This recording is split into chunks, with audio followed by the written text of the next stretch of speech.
Welcome to Gareth Jones on Speed, just before the Le Mans 24-hour race for 2010. Before the show starts properly, we just wanted to introduce a very special guest who will be cropping up throughout this programme.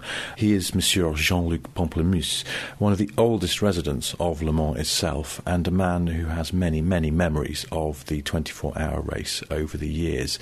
Jean-Luc has agreed to share some of those memories with us, and he'll be cropping up throughout the programme. Let's start by hearing one of his reflections on this great sporting event. I remember the race of 1978 very clearly. It was, of course, won by no one. Everybody came ninth.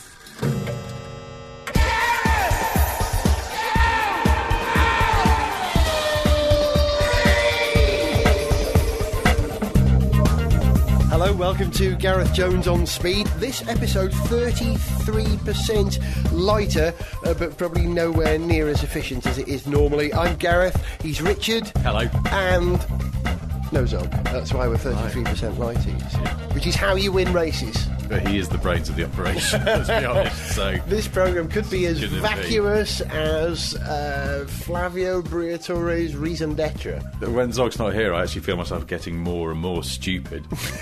I forgot what a table was earlier on. Well, we did the Sensible Show, the last episode, about I enjoyed that and stuff. You like that? Yeah, it was good, because it was all news to me. It's a rarity. Didn't know what was going to happen next, because I wasn't there. So it's quite nice to hear what you got up to. Thanks to all of you for writing in to say how much you enjoyed that, by the way. We had a lot of mail. Well, enjoyed the Sensible Show? Yeah. And enjoyed me not being in? They said shoot Porter. Yeah, They didn't say that. Anyway, can you remember anything about Formula One, which happened in the summer? Yeah, since we last met, I suppose the big news is Vettel and Webber's coming together in the last race. As far as I can work out, everybody whose opinion I respect and trust thinks it was Vettel's fault, and everybody who's a bit of an annoying whose opinion I don't really respect seems to think it was Webber's fault. Yeah, I don't see how it could be Webber's fault. I don't... No, I know. But you see, for example, Eddie Jordan and Max Mosley think it was Webber's fault. My case rests. There's been a bit of mudslinging going on about this, and a bit of suspicion, but it's kind of inevitable when you've got a team potentially running away with the championship. Yeah. You know, the press do like to leap on it and make a mountain out of a molehill, which is what's going on here. Yeah, I mean, if this had happened to Force India, it would have probably just been sort of one of those chuckling footnotes of what a pair of idiots. But obviously, they're at the top of the table, so it's big news. Yeah, I just thought, well, you know, I mean, whatever things, and this has been done to death, let's not bog down in debating it, but, you know, it just seems to me a pretty clear-cut case that, yes, Webber could have backed off, but he probably didn't expect his teammate to take him out, so why would he? Yeah. He was just getting on with the job in hand. Yeah. What's that noise? It's the... Oh, it's the door. Is it the ghost of Or is it the sound effects CD that you've left on? Very Either way, that's weird. Yeah. But then, you know, the big boys, Jensen and Lewis, show how it should be done. Yes. And again, there's been a bit of intrigue regarding that and whether they were both on fuel-saving mode, and this is why Button saw the opportunity. But that was a superb bit of entertainment. Yeah. Really... It was sound like Mark Webber there. Yeah. But it was a great race all round. What? You sound like Mark Webber. What are you doing, mate? Yeah, it's a good race all round. And of course, just to sort of conclude this very week, Mark Webber conveniently announces he's re-signed. Now, how many drivers announce they've re-signed at this point in the season? Is it usually none? But somehow they've gone, oh, damage limitation, PR. And it's like, oh, I mean, obviously, they must have been entertaining the idea of keeping him on anyway. They're not going to saddle themselves with a driver they don't want, because Formula One's not like that. It's a brutal sport. It's the kind of sport where your own teammate would take you out if he could. And did. Well, took himself out, didn't he, in the end, the stupid idiot. Poor Vettel. I'm sympathetic because I don't think it's done Vettel's reputation a whole lot of good, and I do think he's a tremendous driver. Yes, he is. He's a phenomenal... The criticism is, can he overtake? Well, he can win races from the front, and that's what you want someone to do when you've got an Adrian Newey car, ultimately, isn't it? Yeah. You can do that. But I don't think Vettel is doomed. I don't think Red Bull have gotten into a scene war going on to the extent that some people believe they have. I think, there's a bit of friction there, but there is in any team, between any two but I mean, drivers. if you're going to actually slightly narc a teammate, make sure your teammate's Mark Webber, who, it seems like a pretty sort of level-headed, laid-back, mature sort of bloke, and won't hold a grudge. I think if he was a feisty 22-year-old, he would, but he's just going to go, no worries, man. Yeah, well, apart from Schumi, isn't he the oldest driver on the grid now? Yeah, he's the only driver who drives barefoot as well. That's how laid back he is. Of course, that's not true.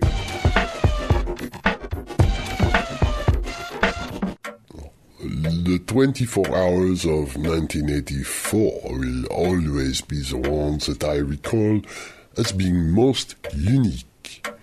If my memory is correct, the second-place car was driven entirely by a team of cats.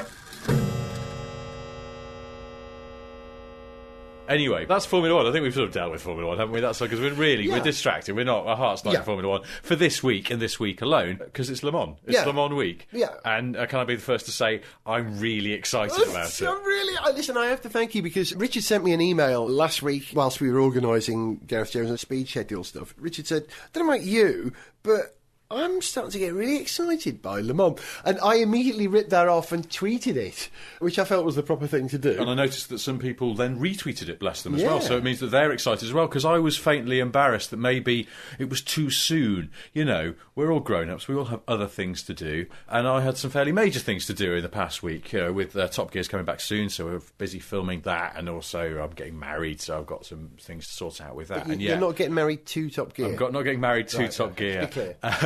Nor am I getting married on Top Gear. Right. And everything's going to fall over and be hilarious. But despite all this, really in the back of my mind, almost like a constant sort of computer program running in the back of my head, is this excitement about Le Mans soon. Oh no, only 6 more sleeps till Le Mans. Like a child. But I'm glad I'm not the only one. I hope I'm not the only one. I know I'm not, because you feel the same too. Yeah, completely. And those people on Twitter suggested as much. But yes, it's Le Mans week. Yeah, it's funny because it grows and grows. This year will be my 6th trip to Le Mans in, I think, 8 years or something like that, or 10 years, I forget. And I hadn't bargained on going to Le Mans this year. I was resigned to watching it on TV, but a deal has come together, as they say in Formula One. Well, your people talk to their people. They did. Well, I spoke to a person personally, that's how it works. But I am going to Le Mans. I'm going to do a bit of video for a website, for a magazine. More on that later. But I find myself at the race, and so suddenly I've been studying the form for the race and trying to predict who's going to win. And it's more difficult this year than I think it has been in previous years. Certainly of the top two, it'll either be a Peugeot or it'll be an Audi that wins. Yeah. We know that much. Yeah. It's not going to be a Beach Dean Mansell. No, it's probably not going to be that, but I'm sort of glad they're there, because I like all those things. I was talking to someone about this the other day. I love that Japanese Lamborghini that always turns up and always retires on lap 2. I love that. I sort of want it to go on a bit longer than lap 2, which I think it did. It's there every year. I think it's been there since Le Mans started. They invented the Lamborghini Murcielago, and they just turn up, do quite badly. I do remember, I think the first year I ever went to Le Mans, which was sort of 5 or 6 years ago, it crashed in the middle of the night, from memory. And then you could see it in the paddock, sort of half under a sheet. They couldn't even put a sheet over it properly. They're so useless. There was an even more useless attempt at winning Le Mans as well. And I do love the useless attempts at any motor racing. It's the best quite often. HRT, Team Lebanon, Minardi. I love these guys. It's light and shade, like anything good in life. It's just, you need the up to emphasise the down, or vice versa. Yin and yang. Every year, the farmers of Le Sarre celebrate the 24-hour race by making a special cheese. It tastes not unlike Derrick Bell. Are you old enough to remember Opportunity Knocks? Vaguely, yes. They would cast Opportunity Knocks. It was basically Britain's Got Talent. Yeah. First act would be very good. Oh, marvellous. Proper entertainment. Yeah. Second act would be, either not quite as good or better. Third act would be rubbish. And then when the next act come on, they'd be the best one towards the end. You build it like a show. You have the finale. Of course, it makes sense. And any motor race requires this as well. Yes. And do you remember when Noel Edmonds put a team together? Yes! Of course. They bought or leased or rented or borrowed Panos, Panos, they said, Panos, make up your mind. And I think your mate Jeremy Clarkson was in charge of, I don't think he was doing the catering, but he certainly had a role. The caterer was someone like a TV chef, like Anthony Warrell Thompson or someone like that, Stop it, man. Yeah. I think we should stop on lap 14 and refuel and have some probably snails' eggs. He doesn't use regular gas on his stove, it's helium, that's why that happens. I'm just going to put this on to boil. As he turns to me and goes, right, what are we making today? I'll just put the hob on. Oh, no, what's just happened? Why is it gone? It's made me really small. Where's my neck gone? Like Sandy Toksvig. You beat me to it. I was going to say something. But was Clarkson involved in that? He was, yes, he was. All right, I'll have to ask him. I can't remember what he did, but I'm going to look into that now. Yeah, well, I don't think the Mansell effort will be as sort of comically poor as that. But it's just sort of having Nigel Mansell there. I mean, I've totally conflicted opinions about Nigel Mansell. I think he's fantastic on the one hand as a driver. It always sticks in the memory, sort of close contact with Mansell when we had him on Top Gear, in fact, and he wrestled the reasonably priced car around. When we had Jenson Button on, I had him on a couple of times, and you watch him go round, and he is barely famed touched for the his wheel. Softy. Yes, he just hovers his hands above the steering wheel and just by the power of his mind moves it around very smoothly, very gentle, and it doesn't look like he's working very hard, nor does the car look like it's working very hard actually. And Mansell is the opposite. He's a bruiser. He's a fighter, isn't he? And you remember all those races where he overdrove the car almost just to hack it round, but delivered results above probably what the car was capable of in some cases. And he did that with the Top Gear reasonably priced car for certain, because it's a car that shouldn't go that quickly, and he just battered it round with the last corner, turned it in, and to counter the understeer, most people lift off and then sort of get ready to maybe catch a bit of lift off oversteer. But what he did when it started to understeer was give it a welly load of throttle and then just turn harder. He just wrestled it round.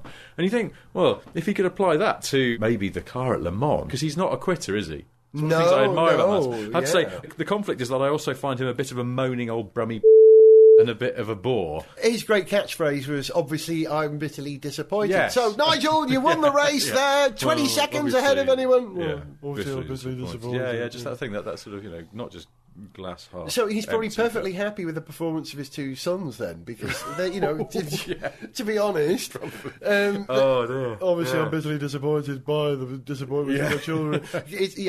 We now know motor racing gene is not necessarily always passed down, is it? You know, PK. Hill got a bit. I shouldn't talk about this because I once did a piece for a magazine about this and incurred the wrath of Martin Brundle and Dr. Jonathan Palmer. Have they got children called Alex and Jolyon who are now racing in Formula Palmer Audi? Yes, they have. Yeah. And they're not... Well, they weren't when I wrote this piece about 3 or 4 years ago. They weren't very good. And I sort of said that. Actually, no, Brundle's beef was a bit different. It was about something else. It was about... You said everyone from Norfolk was a twerp. All right, I'll tell you what, because the story was, basically, there was a small bit of blather words, just straight running copy, but then I wrote a cartoon which was made into a proper cartoon by one of the Viz artists. Oh, nice. And it was about Brundle and Palmer had noticed that they'd never won a world championship in Formula 1 and they were getting past their prime, so the only way to get their names in the history books was to procreate and make boys who would become Formula 1 world champions, right? And then there was a scene, and I had written it just as a bedroom scene. You didn't see anything, it was just a sort of duvet with some kind of sound effects. And the artist took it upon himself to draw it with Brundle his wife and her boobs are out. I mean, cartoon boobs, but boobs nonetheless. And that is, in fact, what Martin Brundle, not unreasonably, took exception to. And he went, look, it's all right, you're having a laugh, I find it funny, but I just think it's a little bit offensive towards my wife, and I hope she doesn't see it. And that was it. He was fine, apart from that, and he's a nice man. His point. Palmer, on the other hand, he got quite cross. And then I was given a number and told to ring it, and it would be his phone, and he would answer it, and he would be able to shout at me personally as the bloke who'd written it, and then I sort of lost the number and forgot to ring it. So he thinks I'm a coward as well as a... So when you and I first met, which was at Brands Hatch in 2004 or something, and the Brands Hatch circuit is owned by Mr. Palmer. Yes. Does that explain why you were wearing that Groucho Marx? Yeah. Why I look like Nigel Mansell, in fact. I had an enormous moustache and some even bigger eyebrows stuck on, and I just look like Mansell. Yeah. I shouldn't be telling this story, because actually sometimes I go out to Bedford Autodrome with Evo to test cars, and he owns that as well. Does he? He'll strafe me with machine gun fire from one of his helicopters. Well, let's return to Le Mans then. In 1987, the race of 24 hours could not be held at Le Circuit de la Sarthe due to a double booking with the rock group Whitesnake. Instead, it was held in the only place the organizers could find at such short notice, which was under the sea. Natural! With Gareth Jones on speed! Le Mans, yes, Le Mans. So, Mansell's there. That's something I'm interested in. Anything else? You've got the little form. Well, we've got Anthony Davidson, who's making an appearance in the Peugeot this year, replacing David Brabham last year in the number 1 Peugeot. Yeah. He's with Alexander Wurz and Mark Genet, who are, very decent pedallers. Yeah, very yeah. decent. Yeah. Love little Ant. Yeah.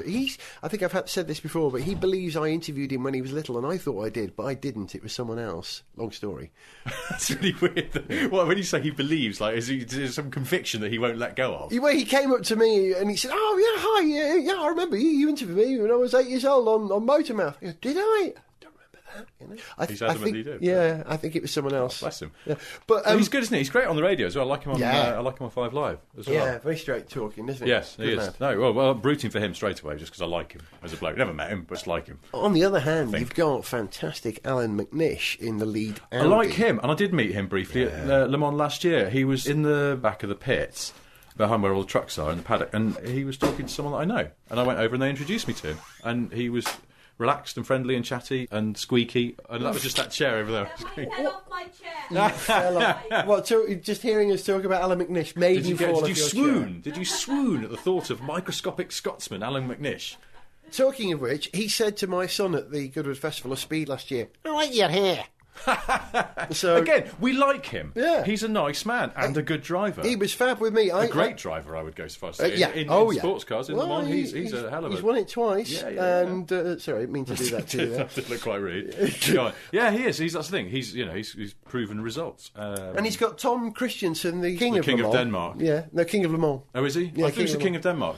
He's also that, but Yeah. despite being King of Le Mans, they do have a democratically elected local government as well. Yeah, so it's a sort of he's more like a constitutional monarch. yeah, then. yeah, obviously. After every 24 hours of Le Mans, the Mulsanne Strait is rinsed, patted dry, and then put into storage in a warehouse near Angers until it is needed once again next year. I think he literally has more Lego than anyone else because he's so popular in Denmark. That's how it works. That's how you earn respect in Denmark. He gets as much bacon as he can humanly eat. And records by that blonde bird. What was That blonde bird? What was what were they called? Yeah, you're going to have to be a bit more specific. No, what was the name of that Danish group? Are you thinking of Aqua? No, pre-Aqua. Girlfriend, type in Danish pop combo for me. I can't remember their name. What were they called? I'm going to guess that when you look at a website listing all Danish pop groups, you won't have to scroll. It'll be a very short list. I want to say No Doubt, but it wasn't No Doubt. I they're know it American. wasn't. Yes. It Well, but I don't know who it would be. I also heard about Tom Kristensen that he has three Bang & Olufsen stereos. Again, he lives like a king in Denmark. Bacon, Lego, B&O hi-fi. Viking helmets. Yeah, he's got loads of those. Yeah, and Danelaw. also butter. Oh, Butter. So much butter, he's embarrassed about it. He has to hide it under Lego so that people Very don't realise big he's dogs? wasting it. Does he have huge great, dogs? Great big dogs, yes. What sort of dogs? Can't remember. And also, and this is the only other thing I can remember about Denmark, having been there, he has a lot of very smooth roads. But then Denmark does generally. That's all I can... It does. And I think it's because they put their grid covers on the pavement rather than on the road. If you're listening in Denmark, and I'm talking rubbish, which I know I am, because I'm just mocking your national characteristics, do email in and entitle your email, Shut Up Porter, you Is it alphabet? Not Alphabet. No, they're still going. Not They're current. Aqua, you said. Not Aqua, no. Cashmere. Not Cashmere, no. Oh, it's killing me. I can see them. Try Infernal. No. typing that blonde bird into Google. Brackets Danish. Probably... Pastries. Tom Kristensen has so many pastries. He puts one he puts butter and then bacon on it and then puts another one on top and makes like a sort of big Danish sandwich. That's how rich he is in Denmark. But he doesn't pay for any of this stuff. God bless the Danes at Le Mans, because they actually take over an entire field. You probably don't see it because you materialise using I hover above the whole thing in a blimp made of cashmere. I have to walk through 20... No, I've been out there. I've been in the boondocks. I know what it's like. I tell you what, there's a point, though, when you do get a sense of what it would have been like to live through a Viking invasion. Oh, yeah. When those Danes get on the rampage. It's brilliant.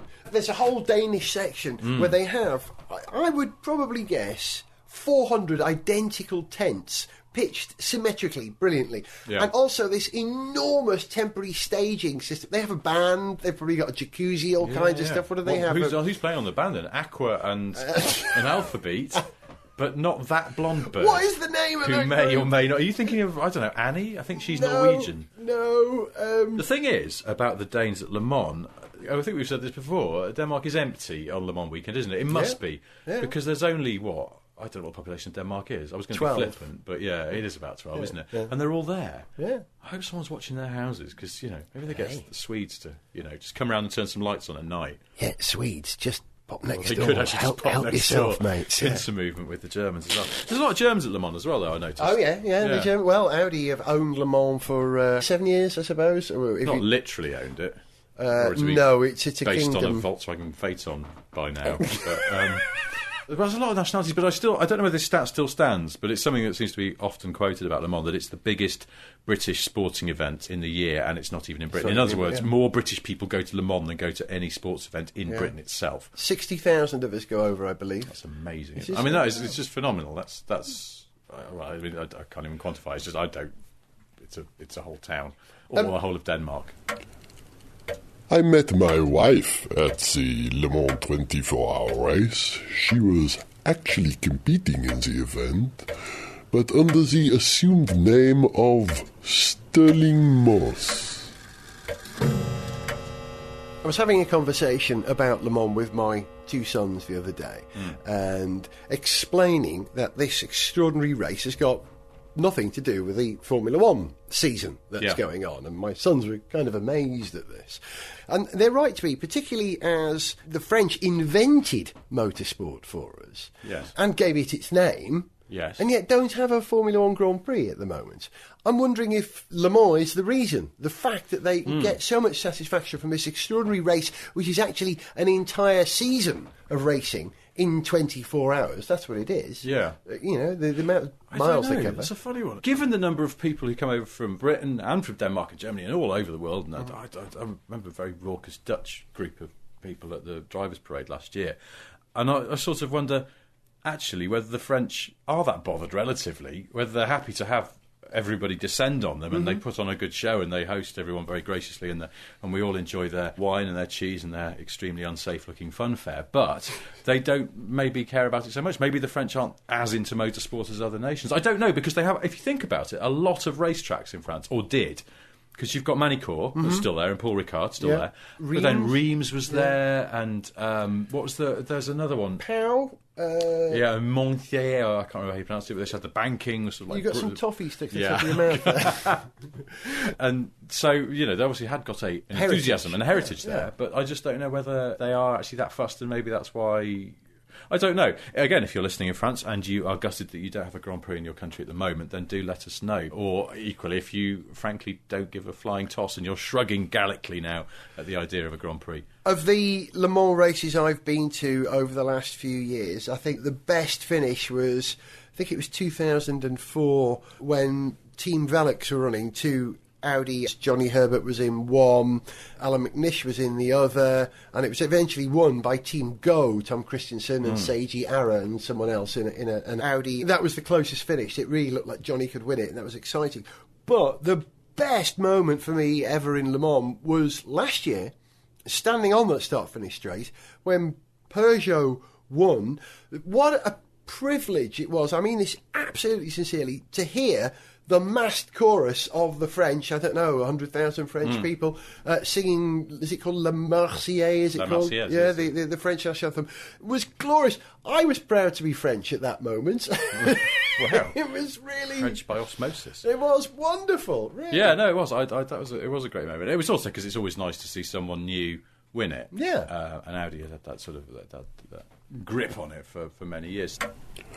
From 1948 until 1959, the Automobile Club L'Ouest was engaged in a bitter civil war for control of the 24-hour race against their hated rivals from Automobile Club L'Est, or the ACE.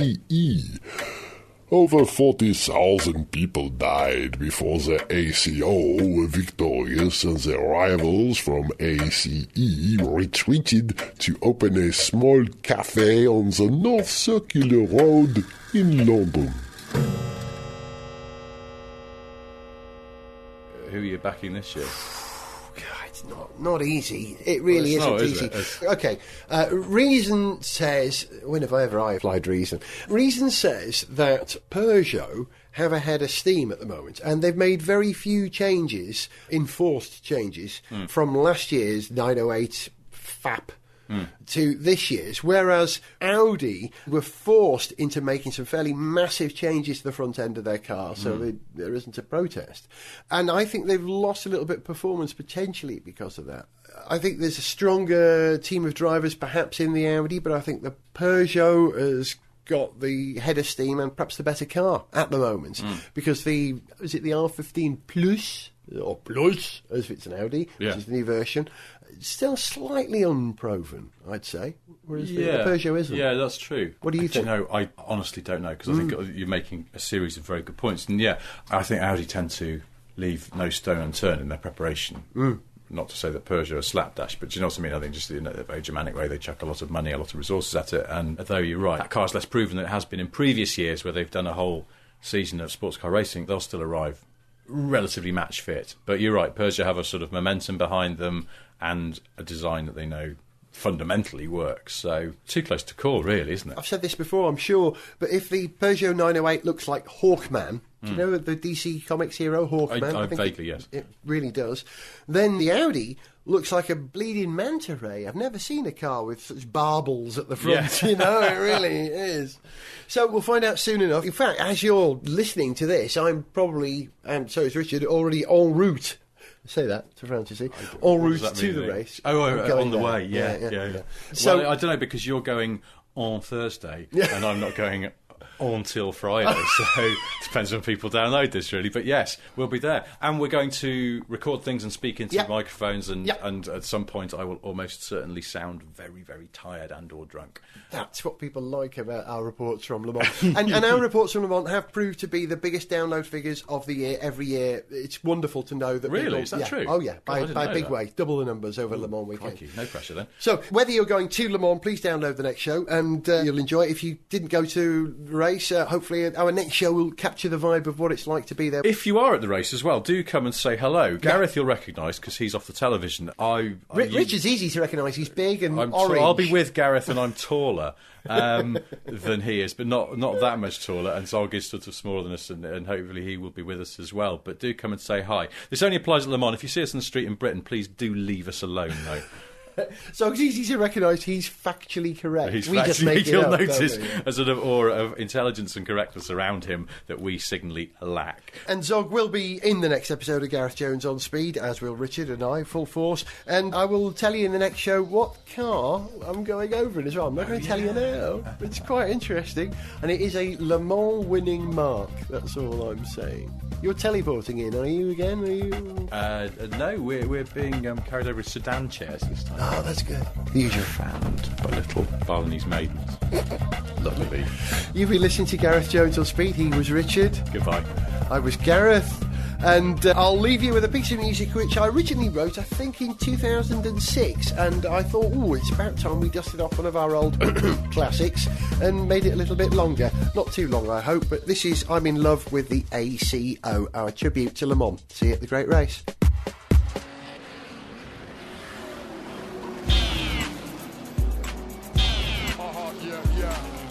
say. It's French. There's a race in France which you got to go. They're on for 24 hours, that's long, you know. The Circuit de la Salle, they're exactly slow. On the Mulsanne straight, you can get a tow. But not from the RAC, from the ACO! Let me tell you about it. The ACO, I'm in love with Le Mans and the ACO. The ACO, I'm in love with Le Mans and the ACO. Oh, everybody say, oh! TVR, Pescarolo, Dreesen, J-Luck, Spiker Squadron, Flying Lizard, Rissy Creation, Orica Collis, Labra Competition, Delahaye, Alfa Romeo, Lagonda, Bentley, Talbot, Largo, Sheridan Walker, Alpine Renault, Bugatti, Matra, Lorraine Rondo.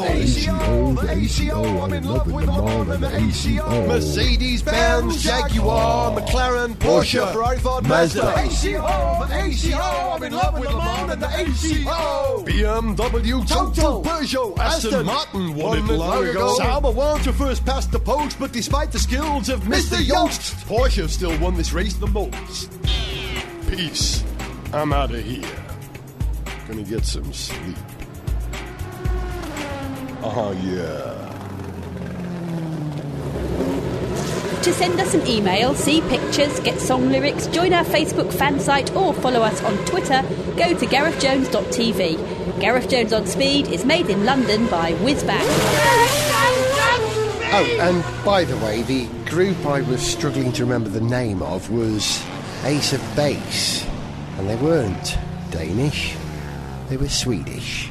We hope this didn't spoil your enjoyment of this programme. Thank you.